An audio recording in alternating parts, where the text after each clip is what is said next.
전능하신 하나님 감사합니다. 오늘도 거룩한 주의 날, 특별히 종려주의를 맞이해서 하나님 앞에 경배와 찬양을 드리기를 원합니다. 우리 가운데 주의 성령께서 함께 하셔서 하나님을 온전한 마음으로 찬양하는 입술 되게 해 주옵소서. 감사하며 예수님의 이름으로 기도합니다. 아멘. 내게 있는 향유 옥합 찬양으로 찬양 시작하겠습니다.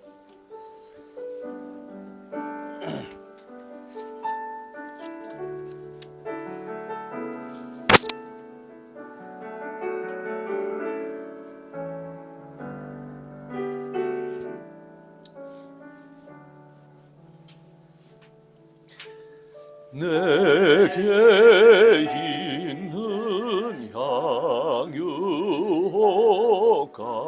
주께 가져와 그 발 위에 입 맞추고 깨뜨립니다.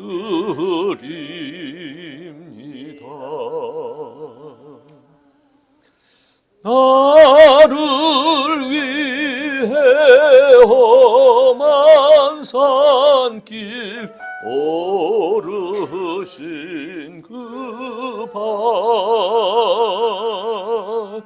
걸음마다 크신 사랑 새겨 노한해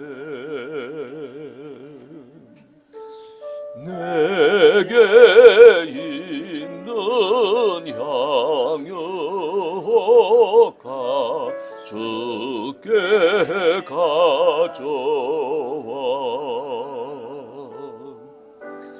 그 바라에 입 맞추고 깨뜨립니다.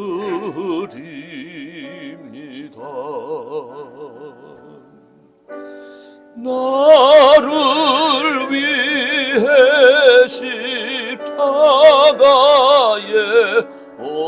오르신 그 발 흘린 피로 나의 죄를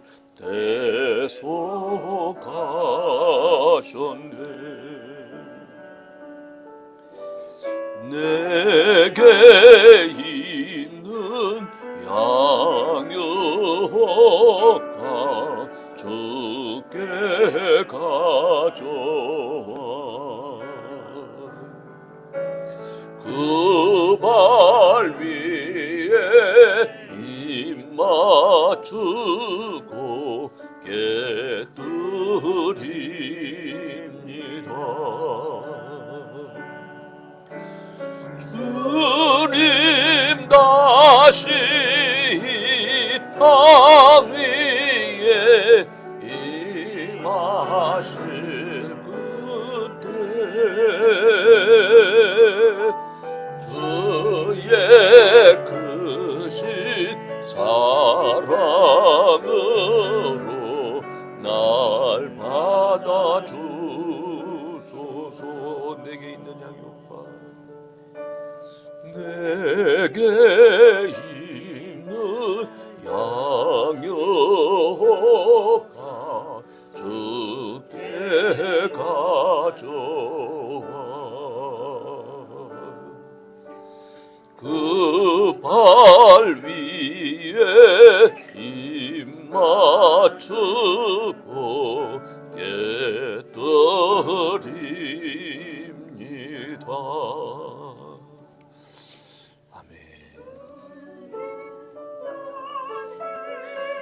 이 땅 위에 임하실 그때 주의 크신 사랑으로 날 받아주소서.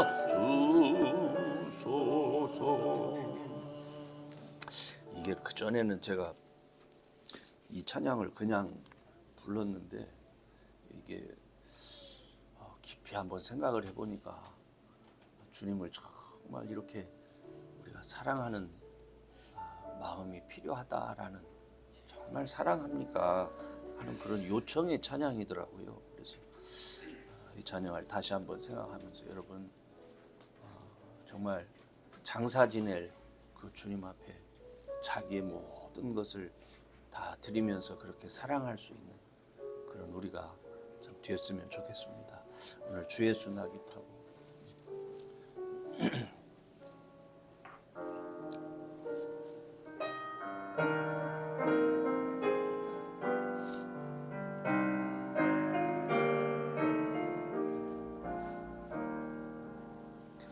주 예수 나귀 타고 시온성 드실 때 수많은 아이들이 호산나 외쳤네. 그 열성 보실 때에 주 받아주시고 그 환영하는 소리 참 기뻐하셨네.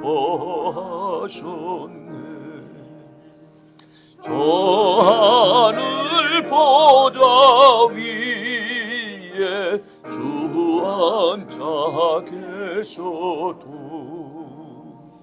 이 세상 모든 우리 늘 사랑하시네. 그 사랑 받은 우리 주 받아주시고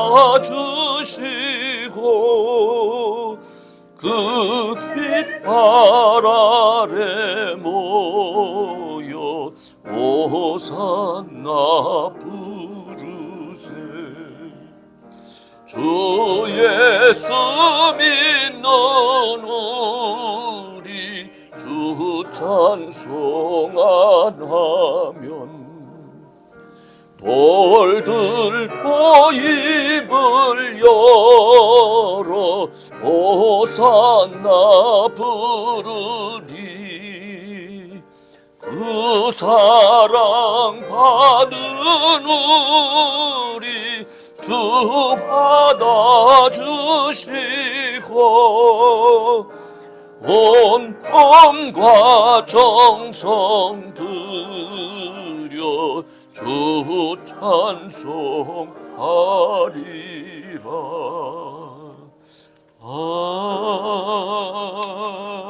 아멘. 아멘. 우리 놀랍다. 곧 이어서 고난주간이 계속되는데요. 그래서 놀랍다 주님의 큰 은혜. 여러분 가진 찬송은 137장입니다.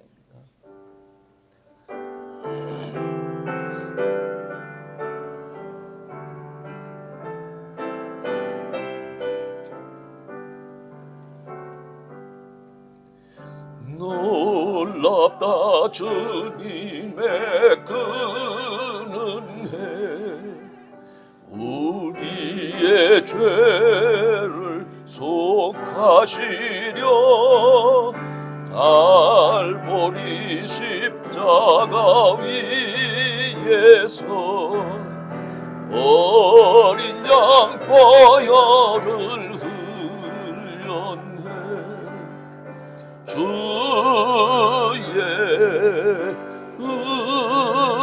은혜 우리의 죄를 다 씻었네. 주의 은혜 우리의 죄를 다 씻었네.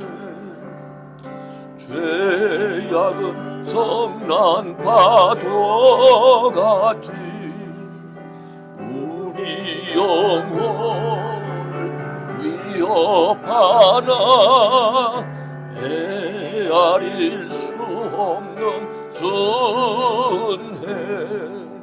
십자가 십자가에서 나타냈네. 주의 은혜 우리의 죄를 다 씻었네. 주의 은혜 우리의 죄를 다 씻었네. 죄악에 물든 영혼들을 주께서 피로 씻으시네. 지금도 흐르는 그 피에 눈보다 더 희게 씻으라. 주의 은혜 우리의 죄를 다 씻었네. 주의 은혜 우리의 죄를 다 씻었네. 피할 수 없는 그 은혜를 믿는 자에게 보여주네. 언제여 주 앞에 나와서 도대체 말고 아들아. 주의 은혜 우리의 죄를 다 씻었네. 주의 은혜 우리의 죄를 다 씻었네.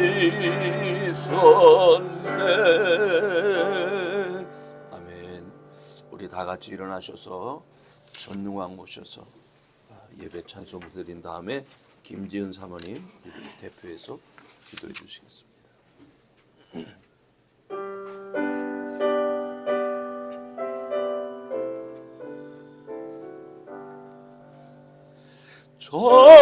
전능왕 오셔서 주 이름 찬송케 하옵소서.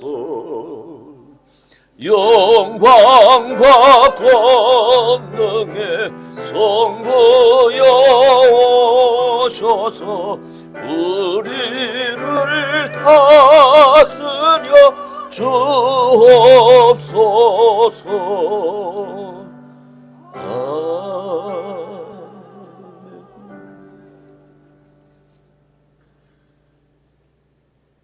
우리가 영원토록 사랑해야 할 아버지 하나님, 우리가 종료주의를 맞이하여 하나님 앞에 다시 한번 우리의 마음과 우리의 생각과 그 모든 것을 자복하고 회개하며 하나님 앞에 나아가는 온전한 예배가 되기를 간절히 바라옵고 원하옵나이다. 아멘. 우리가 부족하여서 아버지 하나님의 뜻을 알지 못하고 우리 뜻대로 행하며 우리 뜻대로 생각하고 우리 뜻대로 말한 것을 회개하며 하나님 앞에 그 십자가 앞에 다시 한번 아버지 우리의 모습들과 우리의 아버지 마음과 생각을 온전히 아버지 하나님 의탁하기를 간절히 바라옵고 원하옵나이다. 아멘.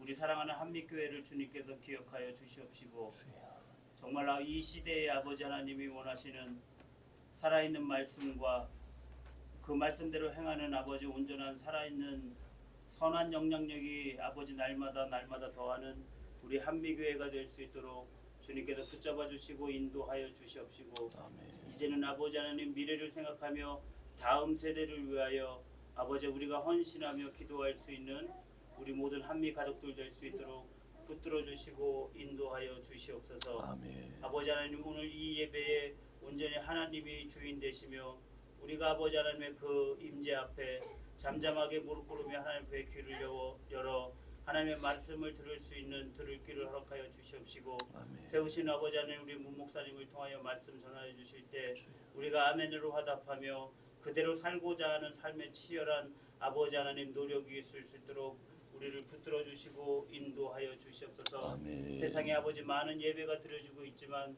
아버지 하나님께서 신령과 진정으로 드려지는 예배를 찾는다고 말씀하셨사오니 우리가 신령과 진정으로 드려지는 예배자 되게 도와주시옵시고 하나님의 은혜를 갈구하는 하나님의 백성 될 수 있도록 붙들어 주시고 인도하여 주시옵소서. 이 예배가 하나님이 온전히 기뻐하시며 아버지 하나님이 주시는 하늘의 복이 아버지 하나님 우리 한미가족 우리 모든 성도들에게 가득한 귀한 예배가 될 수 있도록 하나님 임재하여 주시옵소서. 모든 것을 감사드리오며 예수님의 존귀하신 이름으로 간절히 기도드리옵나이다. 아멘.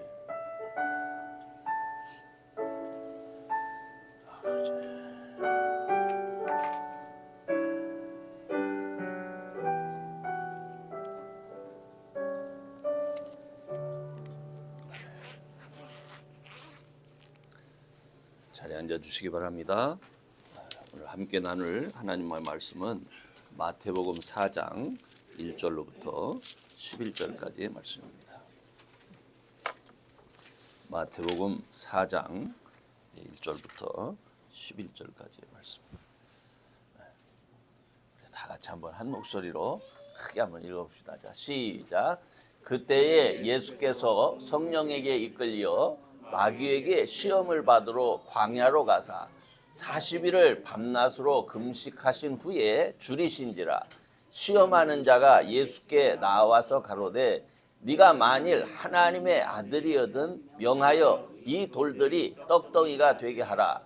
예수께서 대답하여 가라사대 기록되었으되 사람이 떡으로만 살 것이 아니요 하나님의 입으로 나오는 모든 말씀으로 살 것이라 하였느니라 하시니 이에 마귀가 예수를 거룩한 성으로 데려다가 성전 꼭대기에 세우고 가로되 네가 만일 하나님의 아들이거든 뛰어내리라. 기록하였으되 저가 너를 위하여 그 사자들을 명하시리니 저희가 손으로 너를 받들어 발이 돌에 부딪히지 않게 하리로다 하였느니라. 예수께서 이르시되 또 기록되었으되 주 너희 하나님을 시험치 말라 하였느니라 하신대 마귀가 또 그를 데리고 지극히 높은 산으로 가서 천하 만국과 그 영광을 보여 가로되 만일 내게 엎드려 경배하면 이 모든 것을 내게 주리라. 이에 예수께서 말씀하시되 사단아 물러가라. 기록되었으되 주 너희 하나님께 경배하고 다만 그를 섬기라 하였느니라. 이에 마귀는 예수를 떠나고 천사들이 나와서 수종드니라. 아멘. 오늘 저는 여러분들에게 예수님께서 보여주신 삶의 가치라 하는 제목으로 말씀을 나누려고 합니다. 사실 이 40일 금식하신 후에 시험 받으신 이 내용은 예수님께서 이 세상에 오셔서 하나님의 아들이었지만 외면당하신 이유를 이 말씀 속에서 나타내주고 있습니다. 그렇지만 이 시험을 통해서 예수님이 사람들에게 외면을 당했지만 거꾸로 이 내용은 오늘날 예수님을 믿는 하나님의 자녀들에게 이렇게 살으라는, 이렇게 살아야 한다는 것을 강조하는 내용입니다. 마귀가 예수님에게 도전했던 첫 질문이 뭐냐면 내가 하나님의 아들이거든 이 돌들이 떡덩이가 되게 하라. 그리고 두 번째는 마귀가 성전 꼭대기에 올라가서 네가 정말 하나님의 아들이야? 그럼 한번 뛰어내려봐. 하나님이 정말 너를 구해주나 안 구해주나 한번 보자. 그거죠. 그 다음에 마지막으로 네가 정말 하나님의 아들이야? 그렇다면 이 땅에 와서도 세상 모든 사람들한테 인정을 받고 경배를 받아야 되잖아. 그런데 너 간단하게 나한테 한번 절해봐. 내가 그 모든 거 다 너에게 해줄게. 이렇게 예수님을 유혹하는 거예요. 그때 내가 경배할 대상은 하나님이지 하나님 외에 다른 어떤 것은 내 경배 대상이 아니야.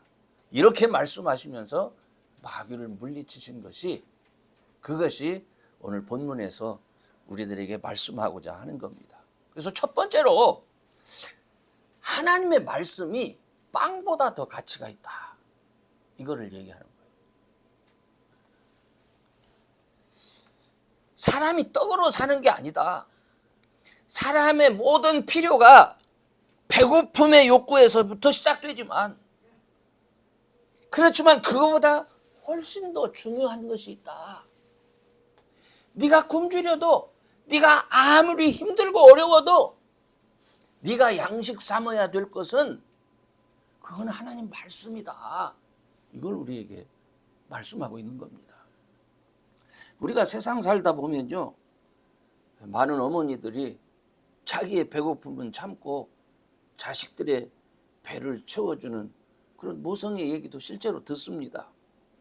또 이런 어떤 훈련장이나 전장터에서는 동료들의 생명을 구하기 위해서 자기 몸을 던져서 폭탄을 이렇게 안고 이렇게 죽는다든지 그런 얘기도 듣죠. 그런데 그런 이유 때문에 사람들이 꿈을 먹고 산다 뭐 이런 말을 하기도 합니다. 그래서 이런 것이 실제로 우리들에게 큰 감동과 유익을 주기도 해요. 그렇지만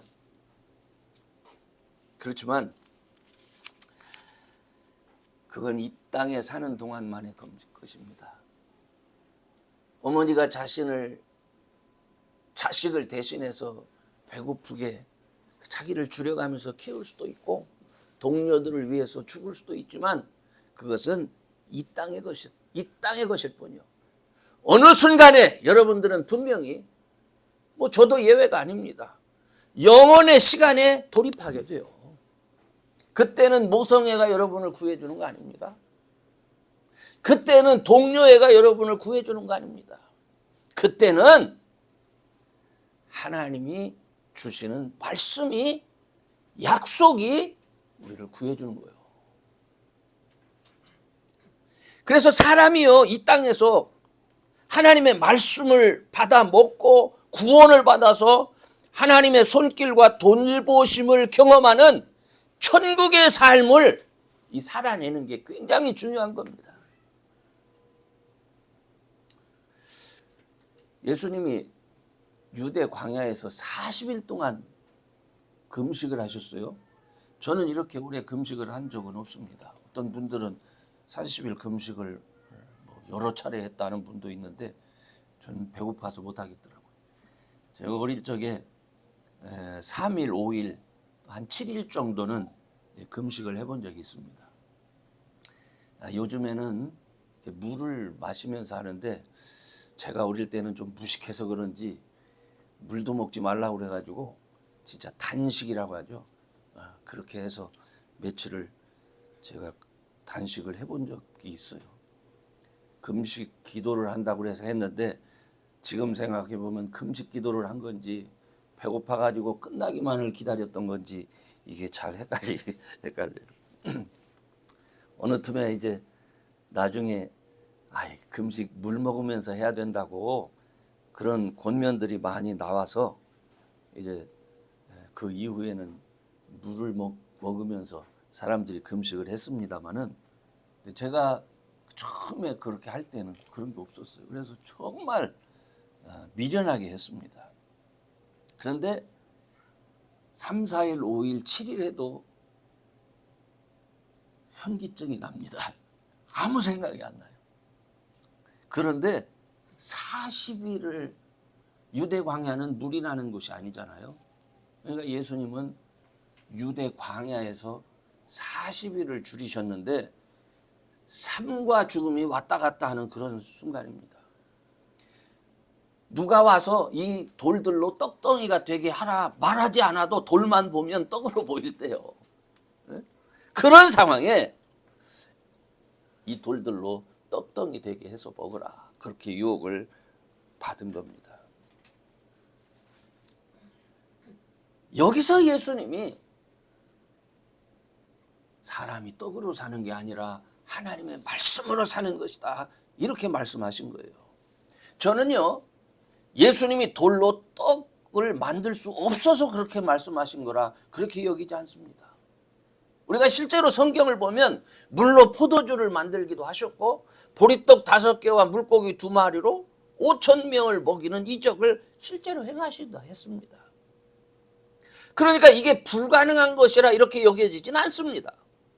그런데 예수님은 이 시험을 통해서 우리에게 뭘 가르쳐 주냐면 아무리 육체적으로 굶주려지고 떡이 필요한 상황이라 할지라도 하나님의 자녀가 살아가는데 가장 중요한 것은 떡이 아니라는 거예요. 하나님의 자녀들에게 하나님의 말씀이 이 땅을 살아가는데 힘을 주고 이 땅을 살아가게 할 수 있는 원동력이 되는 것이다. 이걸 가르치는 겁니다.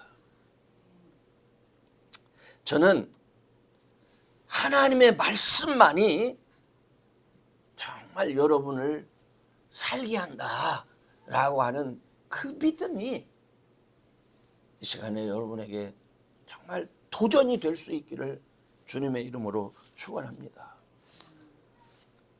어렵고 힘든 순간 내 줄인 배를 채우는 것이 먼저다. 금강산도 식후경이다. 뭐 이런 말 있잖아요. 그런데 주님은 내 줄인 배를 채우기에 앞서서 나를 보내신 하나님의 뜻이 무엇이냐, 이걸 먼저 찾아야 한다는 것을 말씀하는 겁니다. 여러분, 제가 목회를 하면서 우리의 형편과 이렇게 사정을 돌아봅니다. 넉넉하지 않습니다. 우리 교우들은 돈도 필요하고 주택도 필요하고 좋은 의사와 약도 필요합니다. 그런데 그런 우리들에게 어쩌면 여러분들은 돈이 필요해서 하나님을 찾을 수도 있고 집이 필요해서 하나님을 찾을 수도 있고 좋은 의사와 약이 필요해서 하나님을 찾을 수도 있습니다. 그런데 주님은 우리들한테 하나님의 말씀이 너를 지키는 거야, 이렇게 얘기를 하는 거예요. 우리가 생명이 있는 동안에 가장 가치 있게 여기면서 우리를 살아갈 수 있도록 하는 것이 빵이 아니라 하나님 말씀이다. 이걸 가르쳐 주는 거예요.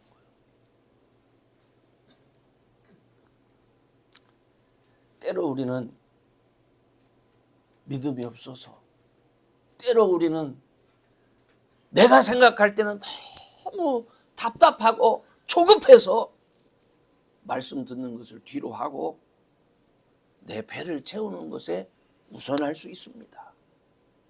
그러나 여러분, 우리가 기회에 있는 동안에 빨리 깨달으면서 주님의 말씀에 먼저 순종할 수 있는 그런 분들이 되시기를 주의 이름으로 축원합니다. 그 다음에 두 번째가 뭐냐면, 너희들 제발 하나님 자꾸 시험하려고 하지 마라. 그거예요.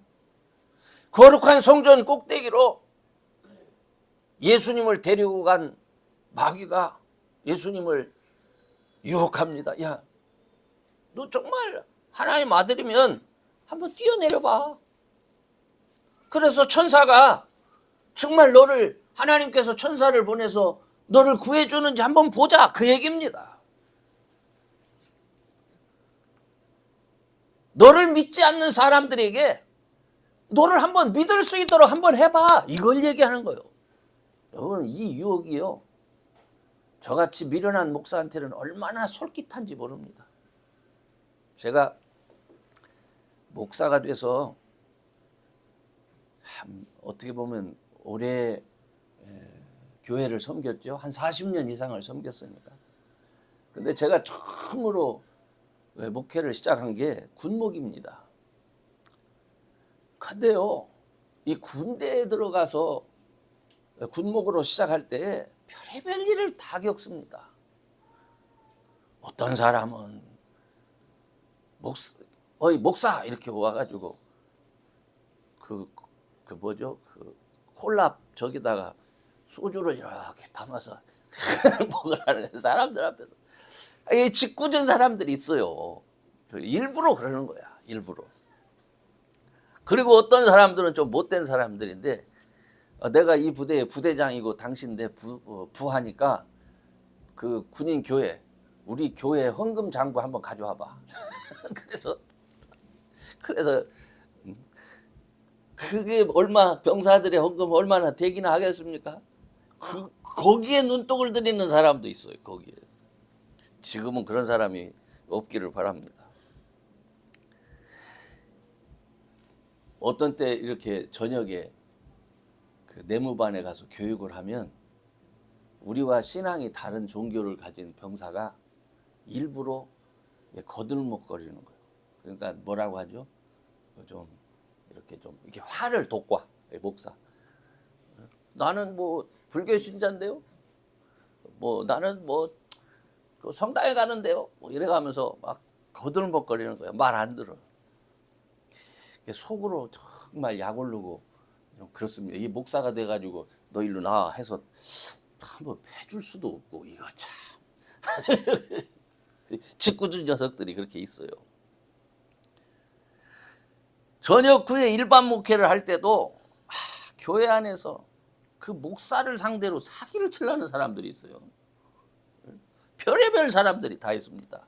그런데 제가 그때 그런 생각이 들어요. 이때 제가 정말 저 속을 정말 확 들여다봐가지고 술술 말해줄 수 있는 능력이 있으면 얼마나 시원할까. 아니면 그냥 이 손을 뻗기만 해도 뭐 전기 같은 게 쭉 나가가지고 잠시 좀 감전시킬 수 있는 능력만 있어도 얼마나 좋을까. 이런 생각이 실제로 들더라고요. 그런데 주님은 그 자리에서 마귀를 물리치십니다. 주 너희 하나님을 시험치 말라. 실제로요, 주님은 바다 위를 걸으신 분입니다. 바람과 파도를 꾸짖어서 잠잠케 하신 분입니다. 예수님 스스로도 말씀하셨지만은 예수님이 붙잡혔을 때 내가 지금이라도 하나님 앞에 요청해서 12영도 더 되는 12영이라면요. 이거 군대 용어인데 그 당시에 1영이 6,000명입니다. 그러니까 12영이라는 말은 6,000명씩 12개니까 72,000명이죠. 72,000의 천사를 동원할 수도 있다. 내가 지금 당장도. 그렇지만 예수님은 그리하지 않으셨습니다. 이적을 보여달라는 사람들에게도 요나의 이적 외에는 보여줄 게 없다. 그러므로 나는 마귀에게 자신을 나타내려고 불신자들에게 나를 나타내려고 하나님을 시험하는 그런 짓은 할 수 없다.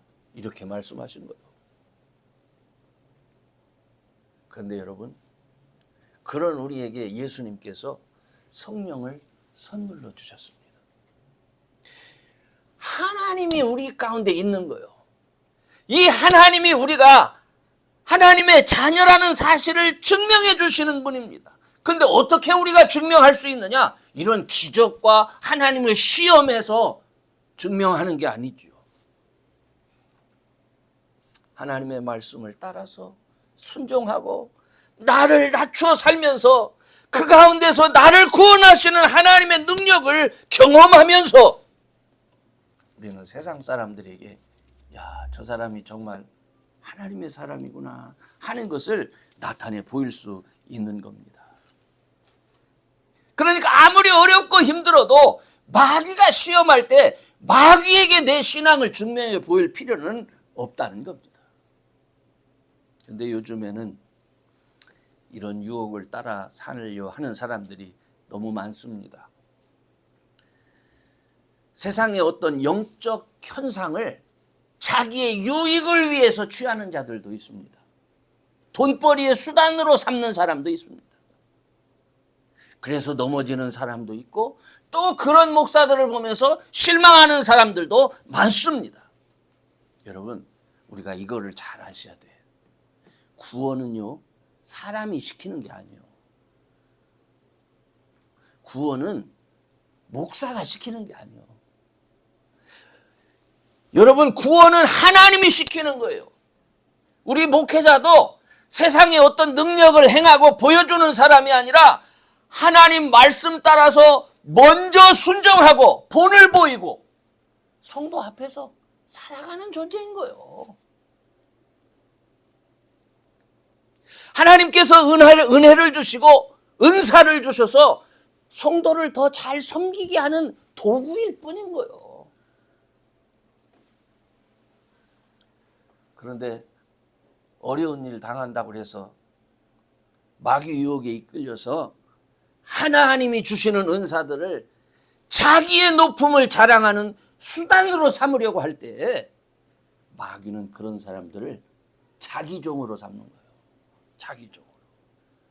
우리 주님은 십자가에서 자기 몸을 내어주신 분입니다. 그게 하나님 뜻이었습니다. 마귀 시험은 십자가의 길을 가지 못하도록 방해하는 것이었어요. 사랑하는 여러분, 저도 예수님처럼 때로는 오병이어의 이적도 좀 베풀고 물로 포도주를 만들어서 사람들한테 나눠주고 죽은 사람도 살릴 수 있는 능력이 있으면 좋겠습니다. 그러면 아마 오늘 이 자리에 여러분 여기까지 못 왔을 거예요. 들어오기도 전에 사람들이 이미 꽉 차가지고. 그런데 하나님은 저와 여러분에게 예수님처럼 하나님을 시험치 말라. 그 말씀으로 우리의 믿음이 지켜지기를 원하시는 거예요. 기적을 통해서 내 자신의 육체가 구원되는 것을 세상에 보이는 사람이 되려 하는 것이 아니라 어떤 환경에서든지 말씀을 지켜 행하는 순종하는 사람이 되기를 원하시는 거예요. 우리가 주님 만나는 순간까지 우리는 연약한 육체를 가지고 있습니다. 그렇지만 이 연약한 육체로 믿음을 가지고 살아내기를 원하시는 거예요. 그래서 우리가 살아낼 때 우리 안에 나를 위하여 십자가에 죽으셨다가 부활하신 예수님이 나에게 나타나게 되는 거, 그거를 하나님이 원하시는 거예요.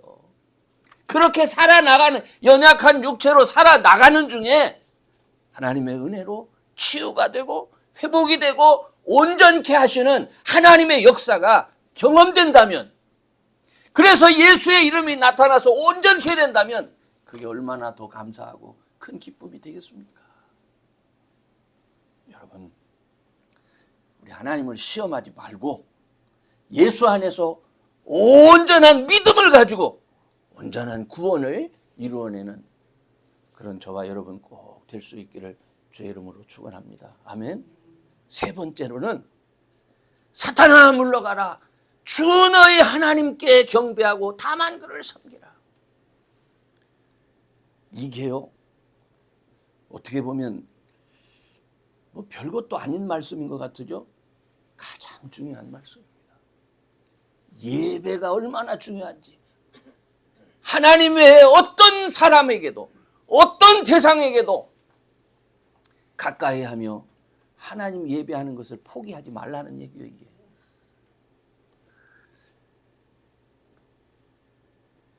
예수님 공생의 기간 동안요, 예수님을 보고 싶어하는 높은 사람들이 많았습니다. 헤로드 왕도 예수님 보고 싶어 했고요, 로마의 총독들도 예수님 보고 싶어 했습니다. 예루살렘 성전의 대제사장들도 서기관들을 파송해가지고 늘 예수님의 동태를 살피고 있었습니다.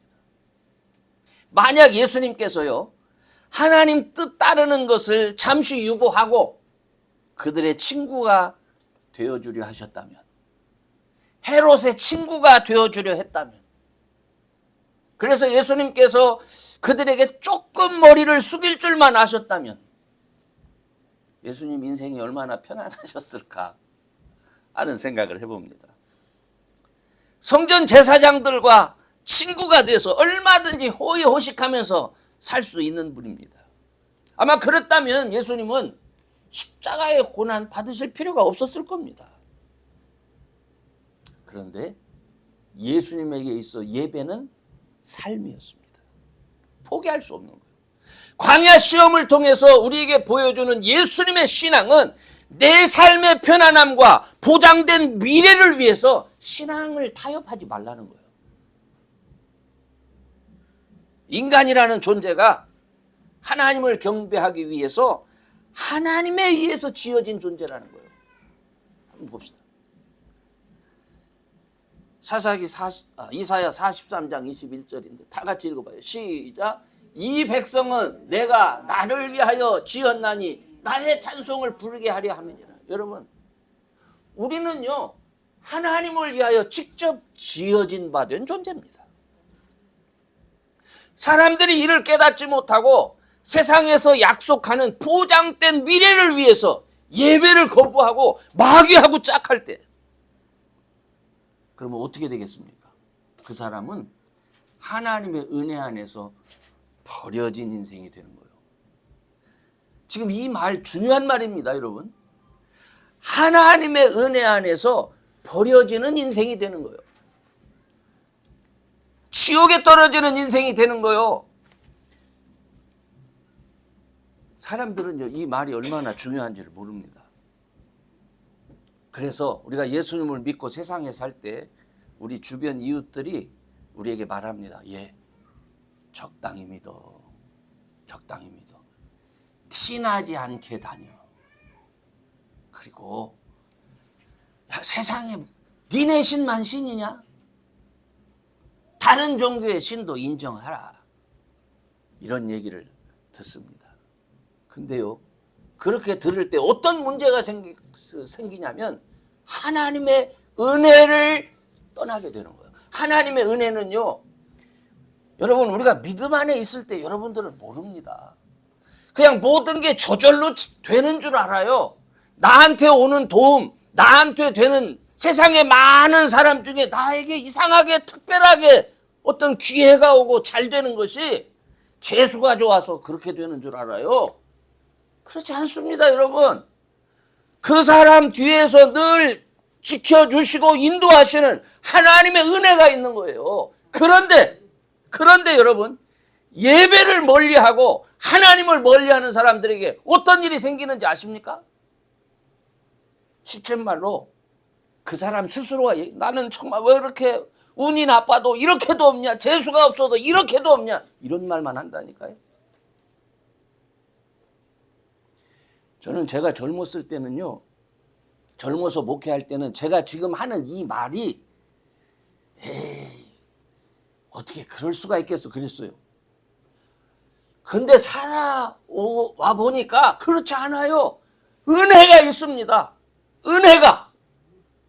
근데 예배를 경시하고 예배를 멀리하는 사람들한테는 은혜가 없어요. 되는 게 없어요, 실제로.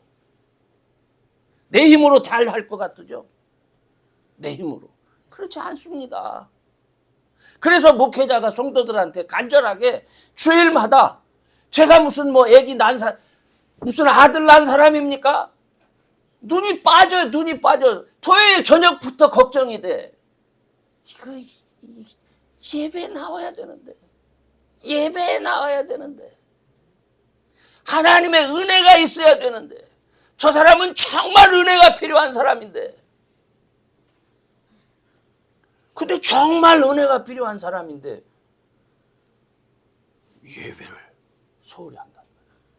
근데 왜 예배를 소홀히 하겠습니까? 나한테 경배해. 그럼 내가 세상 만국과 온갖 좋은 거 너한테 줄게. 그 사람 생각 속에 예배보다도 잠깐 두루러 쉬는 것이 나한테 세상 만국의 평안을 가져다 줄 것 같고, 어떤 사람의 전화를 듣고 그곳에 가서 그와 함께 짝하는 것이 나에게 더 유익이 될 것 같고, 그래서 떠나는 거예요. 그래서 예배를 안 드리는 거예요. 그래서 타협하는 거예요. 구약 성경에서 여러분 레위기 있죠, 레위기. 그 레위기는 우리는 알기를 우습게 하는데 유대인들의 대제사장이나 또 레위인들은 그 레위기를 가장 중요한 말씀으로 생각합니다. 그 레위가 뭔지 아십니까? 제사법이요, 제사법. 하나님 앞에 제사법. 이건 오늘날 우리에게도 마찬가지요. 사실은 예수님과 함께 하나님 앞에 나아가 예배하는 것이 믿는 자들에게 가장 중요한 거예요. 시편 34편 9절로부터 10절 한번 봅시다. 다 같이 한번 읽어. 시작. 너희 성도들아 여호와를 경외하라. 저를 경외하는 자에게는 부족함이 없도다. 젊은 사자는 궁핍하여 줄일지라도 여호와를 찾는 자는 모든 좋은 것에 부족함이 없으리로다. 이 하나님이 우리에게 주시는 약속의 말씀입니다. 여러분, 마귀에게 절하면, 세상과 타협하면 예수님의 인생이 편했다니까요. 예수님의 그 능력과 그 권세가 어떻게 십자가의 고난을, 그 핍박을 당할 정도만 했겠습니까? 그렇잖아요. 모든 게 내 소유가 될 것 같죠. 교회에 나가서 다른 성도들하고 예배하는 것보다 내가 생각할 때 더 소중한 것이 있다고 생각됩니다. 더 소중하고 급한 일이 있다고 생각이 됩니다. 이거 하지 않으면 막 큰 손해가 될 것 같은 그런 불안함이 있습니다. 그래서 많은 분들이 내가 어쩔 수 없어서 예배에 빠졌다고 그렇게 얘기를 합니다. 여러분, 주님은요 7일 중 하루를 주님의 날이라고 부르시면서 우리에게 그 하루를 온전히 주님을 위한 시간으로 좀 드려라, 그렇게 말씀하셨어요. 좀 그날 하루만은 세상으로부터 좀 멀어지는 시간을 좀 가져라. 이게 하나님이 우리에게 하신 말씀이에요. 그런데 우리는 일주일 중 하루는 고사하고 주일 24시간 중에 1시간만 생각한다. 그래서 그 1시간만 예배라가 부르고 그 1시간 부른 다음에는 벌써 예배 드리면서 내 마음속에 이미 갈 곳이 정해져 있어. 빨리 가야 돼. 근데 교회에서 밥 주니까 그래 어디 가서 어차피 먹는 밥 여기서 먹고 가자. 그래서 벌써 가 있어 마음이. 사랑하는 여러분, 금식 후 줄인 상황이죠. 금식 후에 그 줄인 상황. 그 상황에서도 예수님에게 있어 경배해야 할 대상은 오직 하나님 한 분뿐이었습니다. 저는 우리 모습 속에 정말 예배를 소홀히 여기고 생활하는 모습은 없는지 한번 우리가 돌아봤으면 좋겠습니다. 너는 마음을 다하고 성품을 다하고 힘을 다하여 내 하나님 여호와를 사랑하라 하는 이 말씀을 여러분 기억하면서 정말 말씀에 순종하는 분들이 되시기를 주의 이름으로 축원합니다. 아멘. 이제 말씀을 정리하겠습니다. 예수님이 광야에서 40일 동안 금식하시고 마귀에게 받으신 시험의 3가지 뭐였죠? 우리는 양식으로 사는 사람이 아니라 말씀으로 사는 사람들입니다. 그죠? 우리는 하나님이 주신 어떤 초능력을 갖고 살아가는 것이 아니라 병든 육체, 연약한 육체를 가지고 주의 이름을 부르면서 말씀을 살아내는 사람들입니다. 아멘. 그리고 그 가운데서 하나님을 예배할 때에 부활하신 주님이 찾아오셔서 우리를 구원하시는 것을 이 땅에서 경험하면서 사는 사람들입니다. 그러므로 저와 여러분이 이 세상에 보여줘야 할 모습은 떡 먹고 떡만 먹고 그 다음에 이상한 거 보여주고 적당히 돌아다니면서 세상과 타협하는 그런 모습을 보이는 사람들이 아닙니다. 나의 강함, 나의 위대함을 통해서 세상 사람들에게 하나님의 살아계심을 보여주는 사람이 아닙니다. 어느 것이 옳은 것인지 알지 못해서 늘 주님, 내가 가는 길을 알려주세요 하면서 주의 말씀을 사모하고, 연약하지만 그 연약한 육체로 주님의 말씀을 따라 살려고 하는 바로 그 사람들에게, 그래서 주일마다 하나님 앞에 나와 나에게 은혜를 주세요, 나를 축복해 주세요 하는 그 성도들에게 하나님이 함께 하시고 하나님의 은혜를 더하시는 겁니다. 저는 저와 여러분들이 꼭 그런 믿음의 사람으로 그렇게 성장되어지기를 주의 이름으로 축원합니다. 아멘.